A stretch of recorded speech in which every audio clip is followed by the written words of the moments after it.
아침 말씀. 오늘 본문 말씀은 사도행전 21장 15절에서 26절입니다.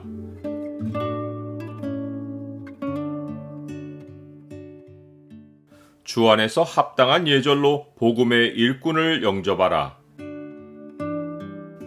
오늘 본문을 소망의 창으로 보면 형제가 다른 형제를 맞이하는 바른 모습이 무엇인지가 보입니다.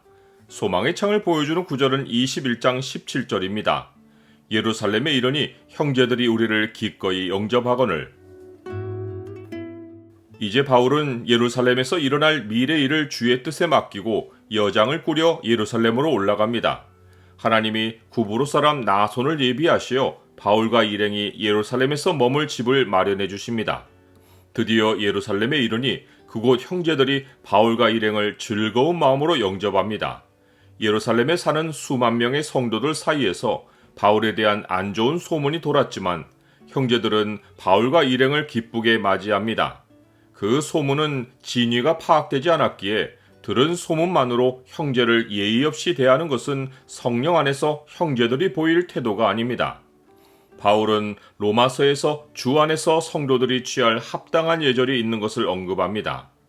내가 갱그리아 교회의 일꾼으로 있는 우리 자매 베베를 너희에게 추천하노니 너희는 주 안에서 성도들의 합당한 예절로 그를 영접하고 무엇이든지 그에게 소용되는 바를 도와줄지니라. 특별히 주 안에서 복음의 일꾼을 영접하는 합당한 예절은 그가 필요로 하는 것을 교회가 넉넉히 채워주고 도와주는 것입니다. 성도들의 합당한 예절과 정반대의 사례가 요한 3서에 나옵니다. 사도 요한이 교회에 편지까지 써서 찾아갈 것을 알렸으나 성도들 가운데 으뜸되기를 좋아하는 디오드레베가 요한과 일행을 맞아들이지 않은 것입니다. 그는 악한 말로 일행을 비방하고 이것도 부족해서 형제들을 맞아들이지도 않고 또 맞아들이고자 하는 자를 금하고 교회에서 내쫓은 것입니다. 예루살렘 형제들은 그리하지 않고 합당한 예절로 기쁘게 바울과 일행을 맞이했고 이튿날에는 예루살렘 교회를 책임진 야고보와 장로들이 그들이 올 것을 기다렸다가 그들을 맞이합니다. 그들은 바울이 하나님이 이방 가운데 행하신 일을 낱낱이 보고하는 말을 듣고 하나님께 영광을 돌립니다.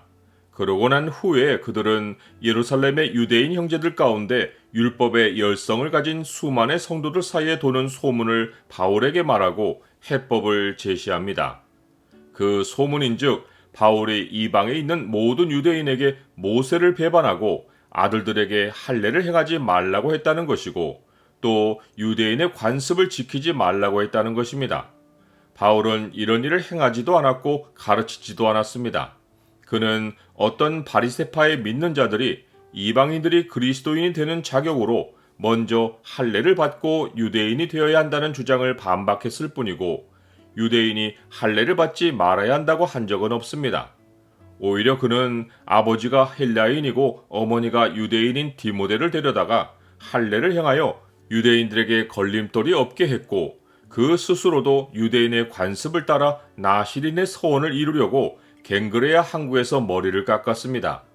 다만 예루살렘에 이런 소문이 도른 것은 바울이 가는 곳마다 유대인들에게 율법의 행위로는 구원받지 못한다는 사실을 강조하고 믿음으로 얻는 구원을 가르쳤기 때문입니다.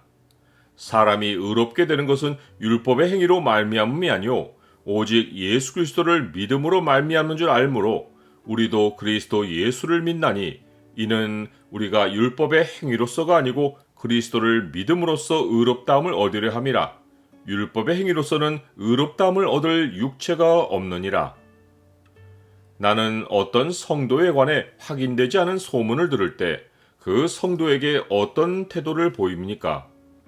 야고보와 예루살렘 장로들은 소문이 사실이 아니라는 것을 입증할 해결책을 제시하며 바울에게 자기들이 말하는 대로 하라고 권합니다. 그것은 나시린의 서원을 한 4사람이 있으니 그들을 데리고 성전에 가서 함께 결례 예식을 하고 그들을 위하여 비용을 내서 머리를 깎게 하라는 것입니다. 그리하면 모든 사람이 바울에 대하여 들은 것이 사실이 아니고 바울도 율법을 지켜 행하는 줄로 알리라는 것입니다. 또한 그들은 이 율법의 요구가 이방인에게는 적용되지 않는 것을 바울에게 확인해 주려고 지난번 예루살렘 회의 때 이방인들이 유대인들에게 거치는 행동을 하지 않게 하기 위해서 지켜야 할 최소한의 요구사항을 서신으로 전달한 사실을 언급합니다.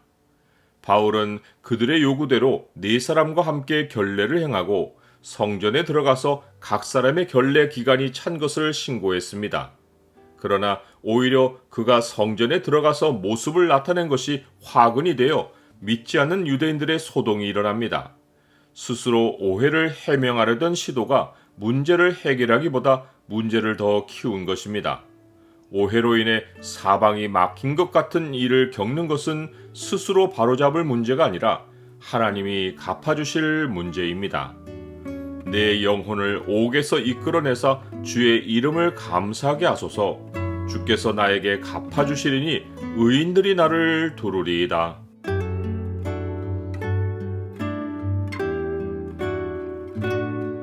주님, 성도들을 맞이할 때 언제나 주 안에서 합당한 예절로 영접하고 특별히 복음의 일꾼들을 맞을 때는 힘 닿는 대로 그들의 필요를 채워주게 하옵소서. 오해받는 일은 주가 해명해 주셔서 성도들 사이에 화목이 지켜지게 하옵소서. 예수 그리스도 이름으로 기도드립니다. 아멘.